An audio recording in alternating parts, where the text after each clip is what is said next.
This is Walt Disney World Today. Give us 5 minutes and we'll give you the world. It's Monday, December 4th, 2006, and this is episode number 187 of Walt Disney World Today. I'm your host, Matt Hodgford from MGMstudios.org.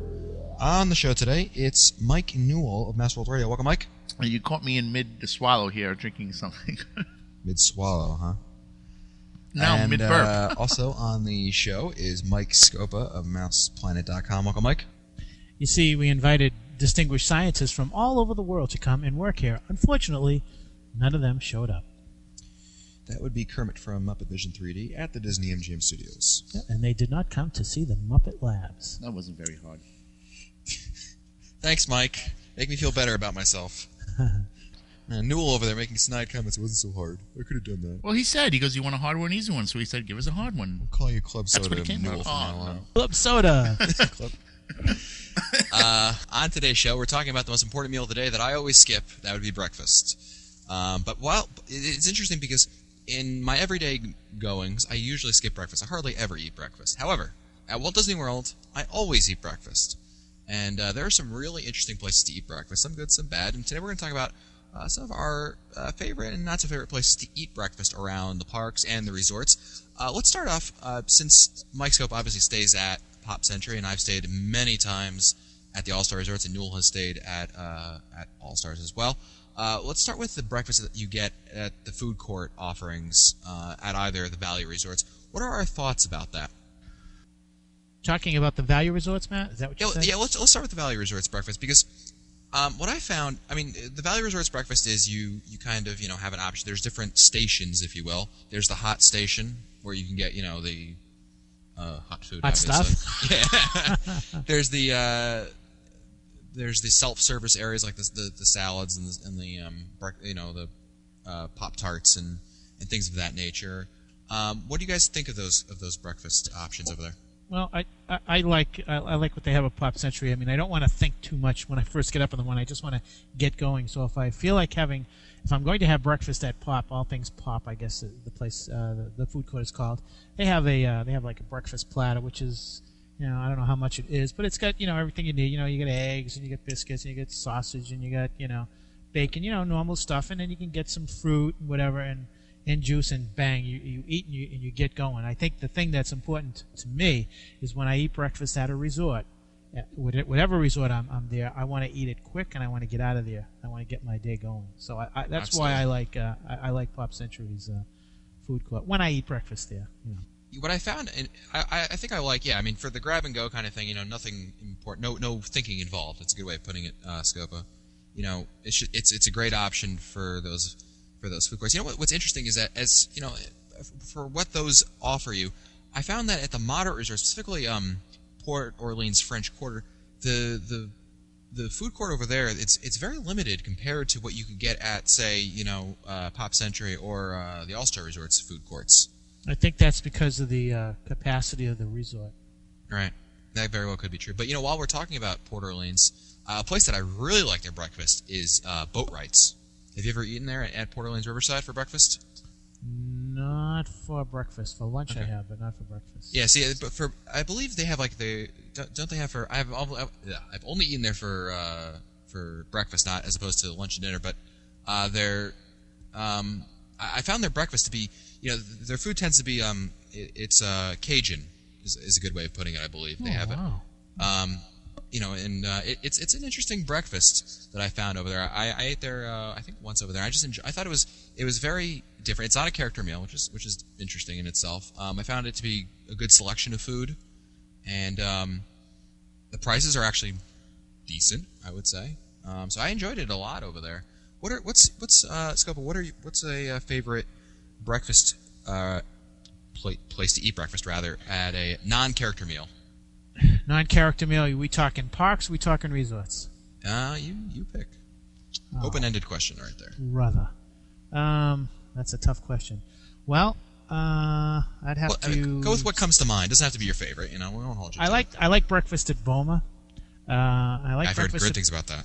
Yeah, it's just there's so much to choose from, and I love the breakfast drink they have there. It's called French, and I like that very much. So if I had to choose among the resorts, Boma would come to mind, as does Chef Mickey's and 1900 Park Fair. Chef Mickey's and the contemporary 1900 Park Fair at Grand Floridian. Yep. Kona's is not Kona. Ohana's is very good for breakfast, and that they just keep bringing it to you. It's really good. There really aren't too many bad places on the property to have breakfast. As far as the parks go, if I had to choose a good place, I think Crystal Palace offers a good breakfast. One of the things I like to do is have a late breakfast there, because if you have a late breakfast and you go up several times, like I like to go, the first time or the first 2 times you go up, it's breakfast, and the last time or the last 2 times you go up, it's lunch. So I like to do that. It's interesting with some of the breakfasts. You've got different kinds, obviously, when you have a sit-down breakfast anywhere in the parks. You've got the buffet breakfast, you have the a la carte breakfast, and you have the home-style breakfast. Now, the Boatwright's is an example of the a la carte. You order whatever you'd like, like in a traditional restaurant setting. You have the buffet style, and you have the like at Ohana's and at in Norway for the princess breakfast. You have the family style. That's what they call it. What are your thoughts on the family style breakfast, Mike? I think that the family style is fine. I'm trying to think of which restaurants would have that. Would you say, well, Ohana's is obviously one. Yeah, I think Ohana's, that's good. Norway has it. Yeah, because I think it's really a nice kind of a meal when you're just sitting there, and one of the people in your party would say, gee, I could use a few more pieces of bacon or whatever, and they just keep bringing whatever. I think that it's decent. I think that they have that at I want to guess Whispering Canyon. I'm not sure. I haven't had breakfast in a long time. Yeah, I've only had dinner over there. But what's interesting is, for me personally, I like to have options when I eat. It doesn't have to necessarily be breakfast, but sometimes you feel like eggs and meat kind of breakfast. Sometimes you want something different. Maybe you only feel like cereal, or you want to have fruit with whatever you're eating. And I like selection. I like 1900 Park Fair because it has a great selection. Yes. What we're talking about, not everything's great. And I had breakfast with the Playhouse Disney meal at Hollywood and Vine at the Disney MGM Studios, and I found the selection a little limited for breakfast. I found the amount of items a little limiting in terms of your selection. I haven't had breakfast over there since they've done that. I used to have breakfast over there, before they... this must have been like almost 10 years ago was the last time I had breakfast at Hollywood and Vine. I found it to be pretty good. They must have changed it. I mean, how much... it's good. It was what just, can you have, I mean, it's... Yeah, go ahead. I was just going to say, it's the eggs. It's the eggs and, potatoes and bacon and things like that, which is fine. I mean, the Mickey waffles, which is great, but I just like a lot of selection. Scope, are you someone who eats kind of the same thing every day for breakfast? I mean, can you live on is there just, when you eat breakfast at Walt Disney World, are you typically eating the same thing? I'm looking for something different. It depends upon what I want, Matt. For instance, I know sometimes when Carol and I will go there, we may wake up one morning and say, hey, I could use some Tonga toast. That's the other thing, is that there are certain restaurants there which have signature food stuff. I want to say entrees, but Kona has the Tonga toast. There are certain places there that's known for having fresh fruit. Like you go to what did you say, Hollywood and Vine or 1900 Park Fair is a great. You've got all kinds of stuff. So depending upon what I feel like having, I don't want to eat at the same place every day. I like the variety. I mean, you're there, you should do it. For instance, like I had said previously, you go to Boma, and you should, next chance you get, you got to have breakfast at Boma. I've got reservations next week. You've got all kinds. It's great. And make sure you have French. It's just great. And I like the idea of not just the traditional breakfast items, but maybe something else there. They may have blank steak or whatever. It's nice to see something different. It doesn't have to be 7 o'clock at night in order for me to eat steak. As long as it's exactly. As long as it's dead and burned, I'm fine. Well, what's interesting? You say that 1900 Park Fair, I think, like you mentioned earlier, has a great selection of stuff. One of my personal favorites for breakfast is chilled strawberry soup, which doesn't sound that appetizing, but I've tried it out. One of my friends introduced me to it, and it's actually quite good. But it's something that you don't find anywhere else, and that's what that for me, I like to have variety. I like to have options. Mike Newell, what are your thoughts? Are you someone who eats the same thing? Yeah, I'm very simple when it comes to breakfast. Okay, so that you're easy to please. Yeah. We like to go to Spoodles over at the boardwalk. For breakfast. Yeah. How's their breakfast over there? For lunch and dinner. It's really good. I got turned on to that by a family member when we were down there a couple of years ago. What a great place. Really nice. Yeah, I love dinner over there. But I then have breakfast there.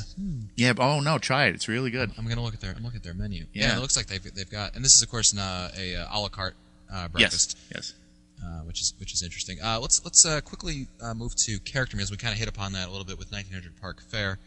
Mike Scopa, Scopa. You mentioned Chef Mickey's character breakfast. Yeah, Yep. no, you've got Chef Mickey's is very good. I do like Kona. They do have a real. Ohana's, you mean? Ohana's. I'm sorry. They have a. It's tough getting old. It's nice because it's really family oriented at Ohana's for breakfast, so that's really good. I believe that is 1900 Park Fare breakfast with Mary Poppins. Yeah, 1900 Park Fare has Mary Poppins. Some of the princesses I've seen, Alice in Wonderland characters, Cinderella I've seen over there. Yeah, I've gone to that one. I've been to Breakfastosaurus, of course. That's always a real. That's a real fun breakfast. I mean, it's not a breakfast that you're going to get really good food, but it's kind of fun to be over there. It's about the only thing that's any fun in the animal kingdom. And of course, I've been to the Storybook Princess breakfast. Actually, I was there the first month they had it. I wanted to check it out, and I don't know if I have mentioned this on the show, but it was just Carol and myself, and they sat us down. And after they sat us down, the maitre d' looked at me and she smiled and she said, "And what princess are you looking forward to having breakfast with?" And I looked at Carol and I said, "Well, I have breakfast with a princess every day." Oh. And I got points that day. Gentlemen, you're free to use that. But that was that was a disappointing meal. I don't know if they've changed it since then, but I wasn't really impressed with the food over there. Yeah, I ate there in September. You're not there for the food. Let's just put it that. I mean, the food's all right. I mean, I felt it was, again, kind of limited. I mean, it's family style, as we mentioned a little bit earlier. But you're really there. I mean, most people, when I was over there, no one really cared about the food. Everyone was kind of just looking around. When is Cinderella going to get here? When is Jasmine going to get to my table? You know what I mean? Because that was the focus of the meal, which is interesting because a lot of people food was the second concern for most people over there because of the princesses that they're trying to get to see. If we're talking about entertainment, as much as I wasn't not impressed by the food at Hollywood and Vine, I did find the entertainment to be among the best at Hollywood and Vine for the Playhouse Disney. If you've got little kids, it's incredibly engaging because they do a lot with them. There's a lot of breaks from the eating, and they bring the kids up and they dance with them. And it's interesting because the closest you can get to that in any other restaurant that I've been to has been Chef Mickey's when they do the towel twirling thing in a non-Steelers fashion. Right. Not a terrible towel. Yeah. Yeah, right. Go ahead, Mike. I just want to mention something. Something very interesting happened last year actually earlier this year at Chef Mickey's. I was there for a Cabo loading meal the night before the half marathon. I was with about 10 people. We were at this huge table, and we got to the point where we started swinging the napkins, and the person next to me said, I don't know how sanitary that is, and that makes a good point. All that stuff coming off the napkins and stuff. That's a really good. I never thought of that. I never even thought of that. Yeah. Wow. The next time I do that, I'm going to be like, the towel twirling. I get on my face mask over here. Yeah, I'm going to cover my food with my towel.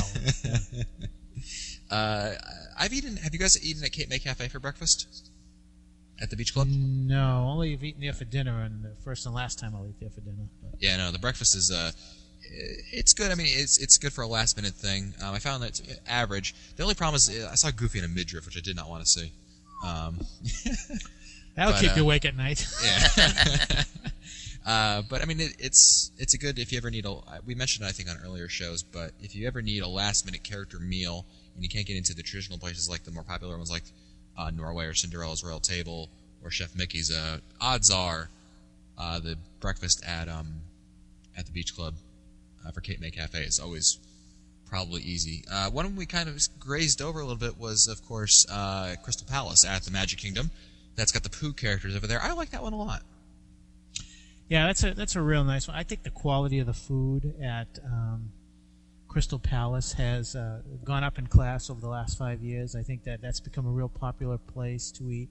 And, the characters are always around. I'm always afraid that Tigger's going to be jumping on my shoulders and I'm going to stick the fork in my eye, you know. So I'm always trying to make sure that I'm seating, facing where the characters are coming from, so I can make sure that I don't stab myself with the fork.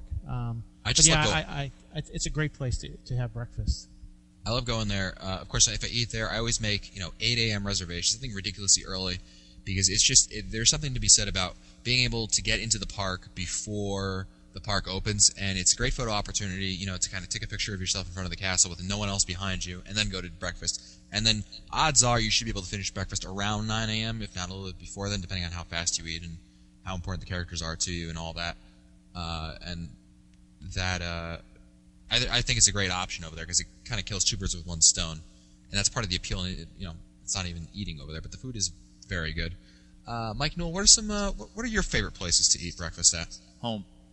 Well, Mike is right, Mike? No, it's funny because being a DVC member, we have the full kitchens in the rooms. So a lot of times when we first check in, we go right to the store, buy all our eggs and all our stuff and cereal, and have it in the room, which is really good because I can eat really quick if I want, then run out. Yeah, no, that's very much true. I mean, following the commando style touring, part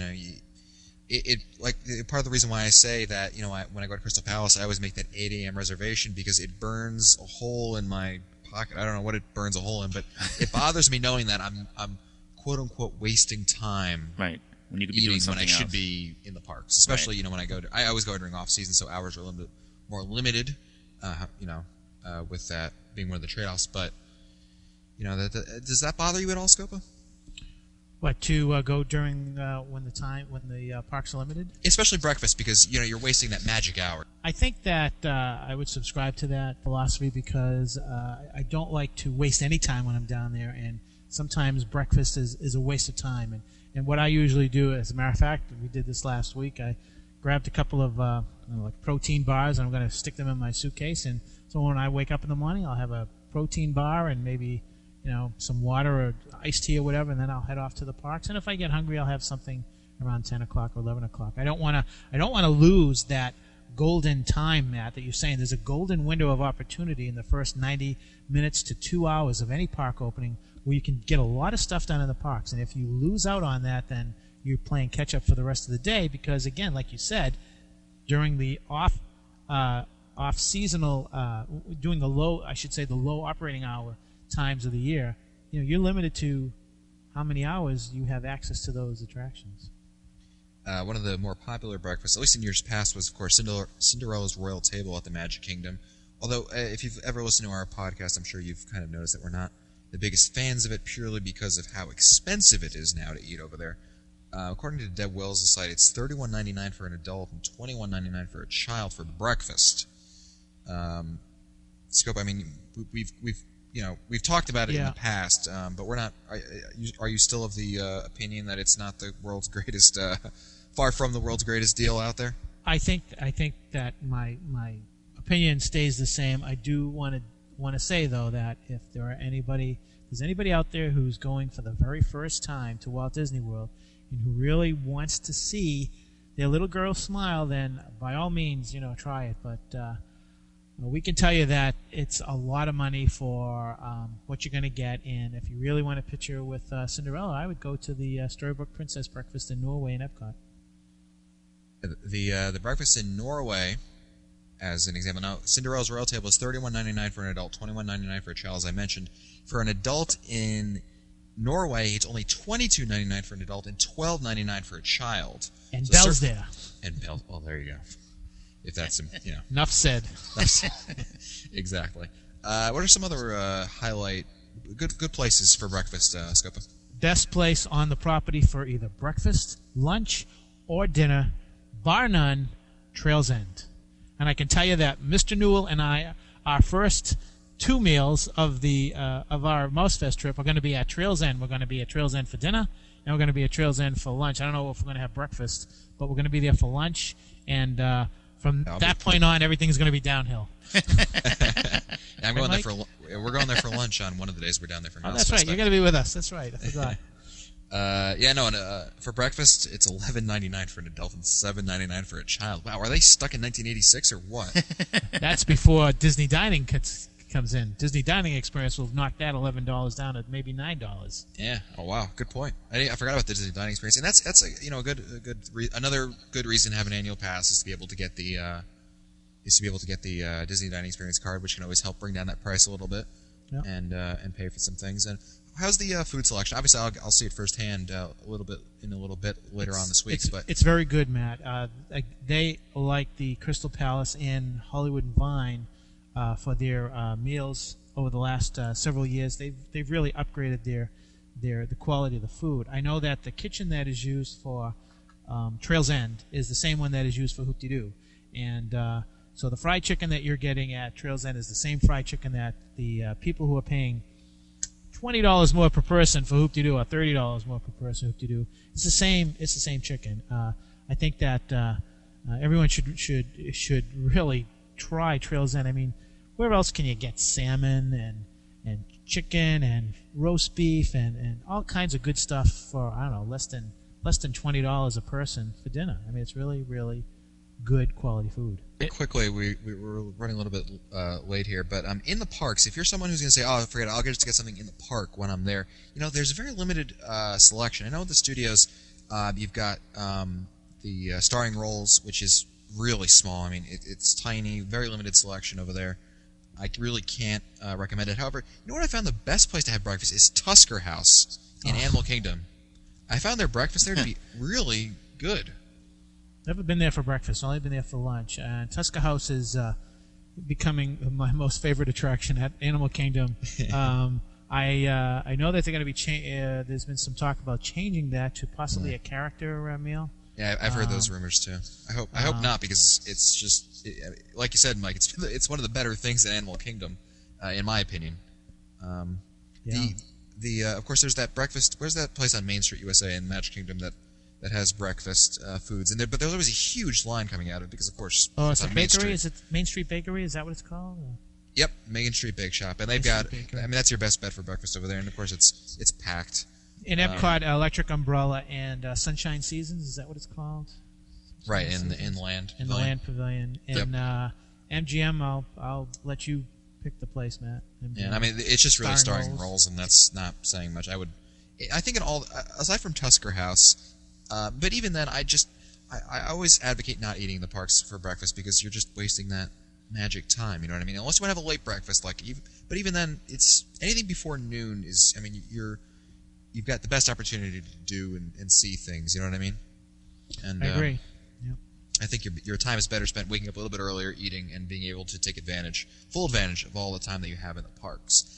However, if you have a different opinion, perhaps we missed some place that's really good, be sure to post it in the show notes, and we will definitely take a look at it and write back to you about how wrong you are. But that's it for us today. If you want to read our show notes, listen to older episodes, or send us your questions, visit the Walt Disney World Today website at wdwtoday.com. For Lantastic, Mark Scopa, and Mike Newell, I'm Matt Hochberg. We'll see you on the next show.